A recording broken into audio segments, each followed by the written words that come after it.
Sekarang pun jarang ahli falak, ahli astronomi. Nah, batas yang dibuat itu rupanya menurut perhitungan falak, gitu, perhitungan falak. Pada waktu itu, pada tahun 72 itu yang diambil adalah minus 18 derajat. Namanya angle dip. Angle dip itu dari horizon, nanti kita lihat gambarnya, horizon turun 18 derajat. Itulah mulai. Dikatakan sebagai suhu. Langit masih gelap. Nanti ada semburat cahaya atau tidak? Nanti kita lihat pada 18 derajat itu sudah ada bentuk belum. Nah, itu berdasarkan ahli hisab dulu ya, merumuskan definisi fajar. Tetapi definisinya itu rupanya para ahli hisab juga tidak ada satu kata 18 derajat, tapi bermacam-macam ya. Rupanya pondok pesantren Indonesia banyak juga yang menghitung sendiri. Dan hasilnya adalah ada yang 17, minus 17, ada yang minus 18, ada yang minus 20, ada yang itu antara 17 sampai 20 gitu.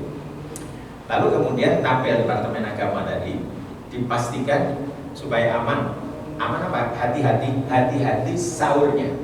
Maka dipagikan. Artinya kalau dipagikan itu cahayanya digelapkan gitu. Jadi lebih turun, nanti mataharinya masih lebih turun dipnya, yaitu 20 derajat. Nah, itu betul nggak gitu ya? Jadi ini akhirnya yang disepakati dan dipakai sampai hari ini. Sampai hari ini tabel waktu salat kita itu berdasarkan ini minus 20 derajat. Nah, apa itu artinya 20 derajat, 18 derajat? Nah, ini definisinya. Ya, secara saintifik itu disebut bahasa Inggrisnya twilight, atau kalau saya terjemahkan sederhananya itu rembang ya. Ada rembang petang gitu, kalau twilight sore ya, sore. Jadi antara maghrib sampai isya. Gelap nggak gelap, langit masih merah gitu. Subuh juga begitu, belum suruh tapi langit sudah mulai ada semburat biru. Nah, rupanya ada istilah-istilah bermacam-macam. Misalnya sunrise oke lah. Kemudian ada civil dawn. Civil dawn itu sipil ya. Orang mulai kerja gitu. Kemudian nautical dawn. Jadi rembang pagi nautical, ketika kapal-kapal itu sudah mulai boleh keluar dari pelabuhan gitu. Udah zaman dulu kan masih gelap gitu, bahaya kan. Terus kemudian astronomical dawn. Itu yang disebut sebagai astronomi. Memang itulah batasnya paling mungkin gitu. Nah, udah kelihatan ini kan naik, kemudian ada twilight. Jadi twilight itu beda ke abu-abuan, beda gradasi warnanya itu dibedakan dengan itu gitu ya. Kalau civil dawn itu adalah ketika orang sudah betul-betul bisa memegang alat untuk bekerja. Itu sejarahnya begitu. Kenapa dipanggil? Secara fisik enggak ya udah agak terang dan bisa pegang alat, udah mulai bekerja.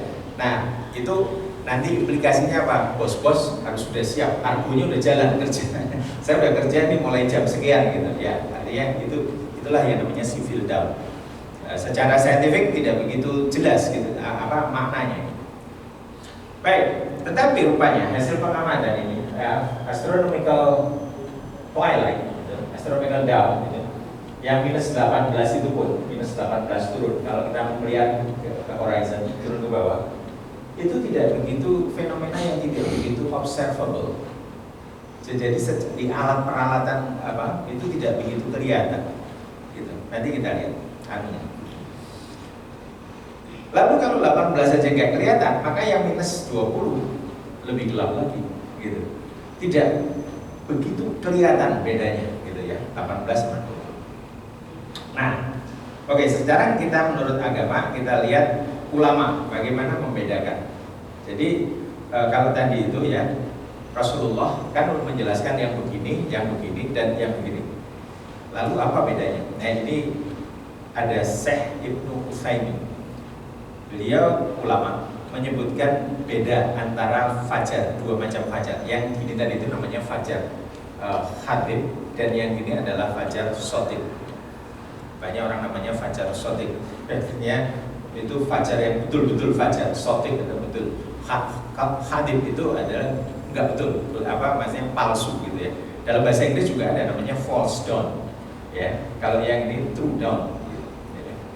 Nah, fajar kadzib itu memanjang, tidak membentang, memanjang ke atas. yakni memanjang dari timur ke barat. Artinya dari timur terus naik ke atas, dia ke atas begini.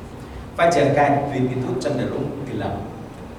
Maksudnya muncul cahaya dalam waktu singkat, namun kemudian gelap. Sedangkan fajar shadiq tidak gelap, bahkan bertambah cahayanya semakin terang. Jadi kalau sudah keluar begini, itu dia tidak turun menjadi gelap lagi, dia akan secara gradual akan makin terang. Jadi dia adalah deflection point dari gelap mulai terang. Beda dengan kadhib. Kadhib tadi biar terang, habis itu dia gelap lagi. Begitu. Fajar shadiq menyatu dengan ufuk. Jadi menyatu. Jadi kalau ada ufuk itu baik itu garis pantai atau perbukitan gunung, kelihatan siluetnya. Kalau pantai dia garis, kalau siluet gunung dia mulai kelihatan. Nah itu ada garis putih gitu. Itu ketika cahaya sudah mulai muncul. Ya. Tidak ada kegelapan antaranya. Sementara fajar kadhib itu terputus dari ufuk. Kalau ada ufuk garis gini, garis ini terputus. Ini contohnya secara kelihatan. Ini obvious sekali, sangat jelas. Jadi fajar kadhib ini yang begini, itu muncul ke atas begitu. Di dalam salah satu hadis tadi itu disebutkan seperti ekor serigala naik ke atas, gitu kan? Ini bahasa Inggrisnya falls down, bahasa bahasa kita fajar kadhib ya, atau fajar palsu, datangnya lebih malam. Sedangkan yang ini, yang fajar subuh sebenarnya adalah yang ini, itu yaitu fajar shadiq itu dan fajar sebenarnya datang kemudian. Gitu. Nah, kenapa ini? Ini fenomena apa? Ini fenomena adalah pembiasan dari cahaya matahari. Cahaya matahari kan mengarahnya bukan ke arah bumi aja, dia ke segala arah. Nah, ketika ke segala arah itu di belakang sana itu ada asteroid, ada gugusan asteroid. Itu yang kemudian membias ke bumi. Dan lalu kita melihat pancaran itu. Ketika sudutnya pas, dia membias. Ketika sudah bergerak lagi, cahaya itu hilang. Makanya dia muncul lalu hilang. Berbeda dengan ini. Ini cahaya matahari itu sudah mulai terus naik.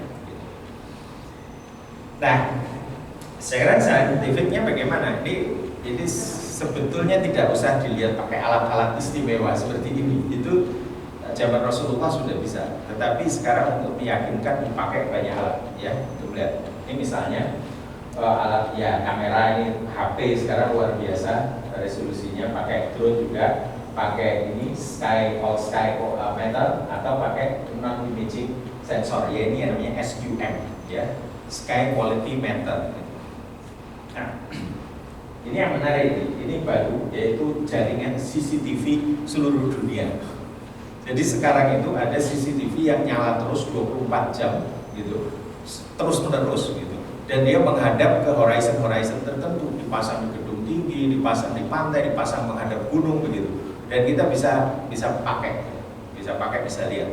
Nah, ini yang terakhir yang canggih. Jadi kita tidak usah bangun pagi menerbangkan drone, tidak usah melihat, itu jalan terus, rekamannya juga jalan. Jadi kalau misalnya kita mau meneliti sebelah kanan. Nah, ini yang dipakai oleh Profesor Tono Saksono. Itu dia menggunakan ini.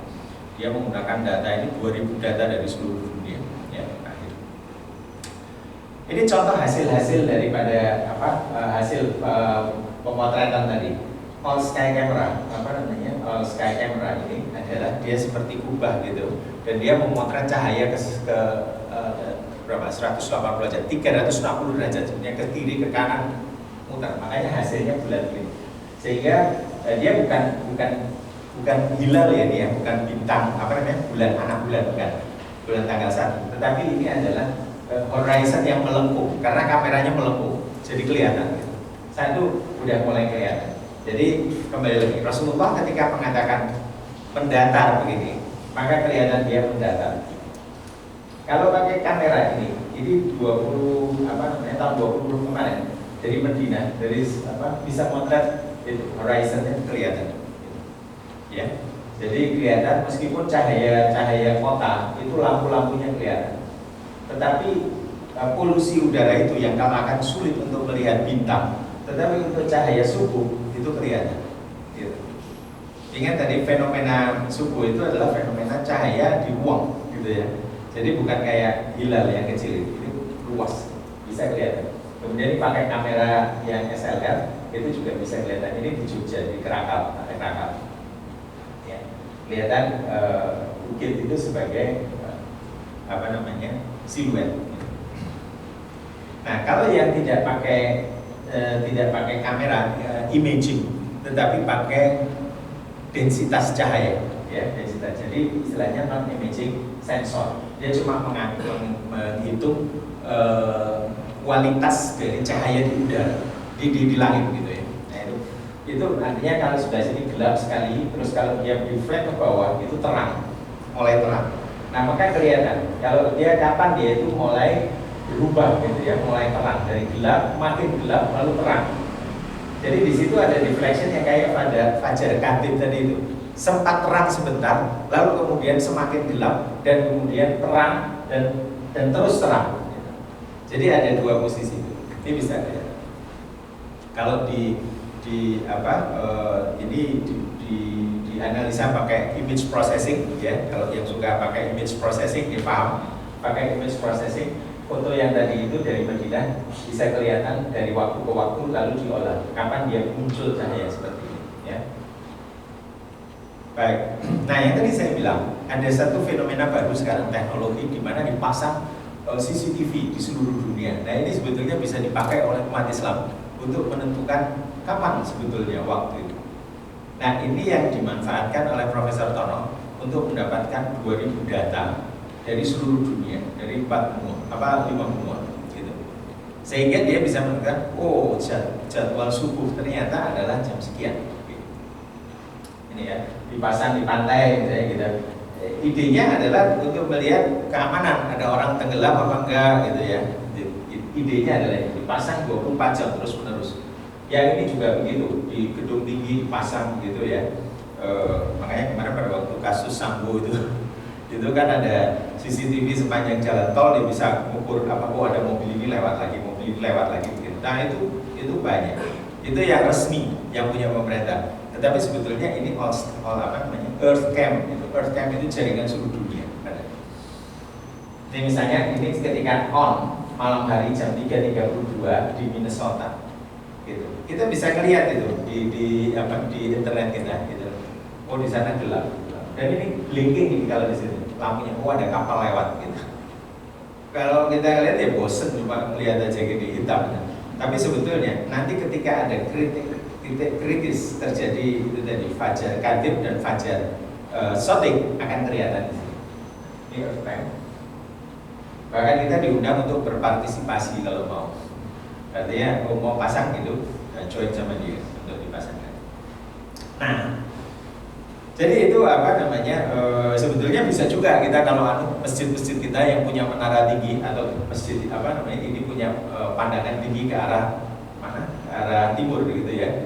Timur dan barat pasang aja ini seperti ini. Kenapa? Ini CCTV-nya gratis gitu, disediakan oleh mereka, canggih juga, online lagi, bisa dilihat secara dari HP dari laptop, gitu. HP juga bisa. 24/7 artinya 24 jam dia on terus, Juari. Dan bagian dari global network di seluruh dunia ada, menghasilkan big data. Data ini bisa dianalisa. Akibatnya apa? Kita akan bisa mempunyai data waktu subuh, syuruk, maghrib, isya yang lebih presisi. Nah, ini kalau mau ya menara-menara masjid itu yang tinggi-tinggi bisa itu. Nah, tentu ada potensi manfaat lain misalnya. Nah, ini yang saya sebutkan tadi ikhtilaf. Beberapa negara itu mempunyai beda-beda waktu. Ya, beda-beda waktu. Ini contohnya Amerika itu menentukan dipnya itu 17,5. Ingat Indonesia yang merah ini 20 derajat, jadi gelap sekali di bawah, ya 20 derajat. Amerika 17,5, World Pacific 18, Ummul Qura University Madinah 18,5, Mesir 19,5, Syiah Jabari 16,5, terus kemudian Malaysia, Indonesia, Singapura 20. Tetapi Singapura, Malaysia baru saja mengoreksi tahun lalu. Dia turunkan 2 derajat sehingga 18, sehingga subuh di Malaysia itu 8 menit lebih lambat, dilambatkan 8 menit. Malaysia fajar di kurang 18. Muhammadiyah di Indonesia mengusulkan tahun lalu juga setelah Malaysia kurang 2 derajat, jadi 18 derajat sekarang. Jadi kalau ada masjid yang terlambat 8 menit, itu kemungkinan dia mengambil keputusan Muhammadiyah. Ini sebetulnya kontroversi sejak 2009. Lalu data banyak dikumpulkan 2015. Nah, tabel yang tadi saya bilang dari Kemenak itu rupanya tidak, dia berdasarkan perhitungan, dan baru ditambah lagi dengan data observasi 2022 barusan di Labuan Bajo. Tapi sayangnya pengamatan itu hanya satu hari saja. Padahal kalau menurut kita itu sebaiknya dilakukan beberapa hari untuk mengamati dan beberapa posisi gitu di seluruh Indonesia. Sehingga kita makin yakin apakah 20 derajat itu sudah betul atau terlalu awal, terlalu gelap gitu. Sehingga subuh harus dikoreksi waktunya. Baiklah, jadi ikhtilaf itu, perbedaan pandangan itu antara lain disebabkan yang pertama observasi saintifik tadi itu, ada yang datanya sedikit, ada yang datanya banyak. Kemudian interpretasi di beberapa hadis. Sehingga hadis yang melihat akhir dari waktu subuhnya. Baik, itu sumbernya. Nah, bagaimana kalau kita punya ikhtilaf, punya perbedaan pendapat? Ini sudah paham ayat ini, surat An-Nisa ya 59. Itu kalau ada perbedaan pendapat, maka kembalikanlah kepada Allah. Artinya kepada Al-Quran dan kepada Rasul. Artinya sunnah hadisnya. Seperti tadi kita sebutkan ada 2 macam, yang satu kelihatan ini. Ya. Jadi bisa dilihat ya, Rasul. Nah, kaidah usul fikih yang ini diusulkan oleh Profesor Azhar itu kita ambil sebagai untuk sebaiknya menghindari pendapat itu baik. Ya. Jadi dia berpendapat begini, kalau kita sholat subuh pada waktu yang ditetapkan Kemenak dan ragu karena memang tidak meyakinkan, maka sholatnya tentu